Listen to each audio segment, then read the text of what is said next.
एक व्यापारी जितना अमीर था उतना ही दान पुण्य करने वाला, बस सदैव यज्ञ पूजा आदि कराता रहता था।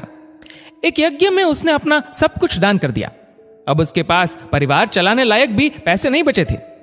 व्यापारी की पत्नी ने सुझाव दिया कि पड़ोस के नगर में एक बड़े सेठ रहते हैं, वह दूसरों के पुण्य खरीदते हैं। आप उनके पास जाइए और अपने कुछ पुण्य बेचकर थोड़े पैसे ले आइए, जिससे फिर से काम धंधा शुरू हो सके। पुण्य बेचने की व्यापारी की बिल्कुल इच्छा नहीं थी, लेकिन पत्नी के दबाव और बच्चों की चिंता में वह पुण्य बेचने को तैयार हो गया। पत्नी ने रास्ते में खाने के लिए 4 रोटियां बनाकर दे दी। व्यापारी चलता चलता उस नगर के पास पहुंचा जहां पुण्य के खरीदार सेठ रहते थे। उसे भूख लगी थी। नगर में प्रवेश करने से पहले उसने सोचा भोजन कर लिया जाए। उसने जैसे ही रोटियां निकाली, एक कुतिया तुरंत ही अपने 3 बच्चों के साथ आ खड़ी हुई। कुतिया ने बच्चों को जंगल में जन्म दिया था। बारिश के दिन थे और बच्चे छोटे थे, इसलिए वह उन्हें छोड़कर नगर में नहीं जा सकती थी। व्यापारी को दया आ गई। उसने एक रोटी कुतिया को खाने के लिए दे दी। कुतिया पलक झपटते रोटी चट कर गई, लेकिन वह अब भी भूख से हाँफ रही थी। व्यापारी ने दूसरी रोटी, फिर तीसरी और ऐसे ही 4 रोटियां कुतिया को खिला दी। खुद केवल पानी पीकर सेठ के पास पहुंचा। व्यापारी ने सेठ से कहा कि वह अपना पुण्य बेचने आया है। सेठ व्यस्त था। उसने कहा कि शाम को आओ। दोपहर में सेठ भोजन के लिए घर गया और उसने अपनी पत्नी को बताया कि एक व्यापारी अपने पुण्य बेचने आया है, उसका कौन सा पुण्य खरीदूं। सेठ की पत्नी बहुत पतिव्रता और सिद्ध थी। उसने ध्यान लगाकर देख लिया कि आज व्यापारी ने कुतिया को रोटी खिलाई है। उसने अपने पति से कहा कि उसका आज का पुण्य खरीदना, जो उसने एक जानवर को रोटी खिलाकर कमाया है, वह उसका अब तक का सर्वश्रेष्ठ पुण्य है। व्यापारी शाम को फिर अपना पुण्य बेचने आया। सेठ बोला, आज आपने जो यज्ञ किया है, मैं उसका पुण्य लेना चाहता हूँ। व्यापारी हंसने लगा। उसने कहा कि अगर मेरे पास यज्ञ के लिए पैसे होते तो क्या मैं आपके पास पुण्य बेचने आता।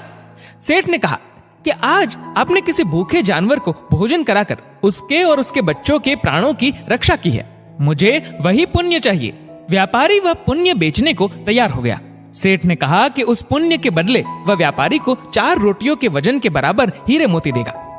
4 रोटियां बनाई गई और उसे तराजू के एक पलड़े में रखा गया। दूसरे पलड़े में सेठ ने एक पोटली में भरकर हीरे जवाहरात रखे। पलड़ा हिला तक नहीं। दूसरी पोटली मंगाई गई, फिर भी पलड़ा नहीं हिला।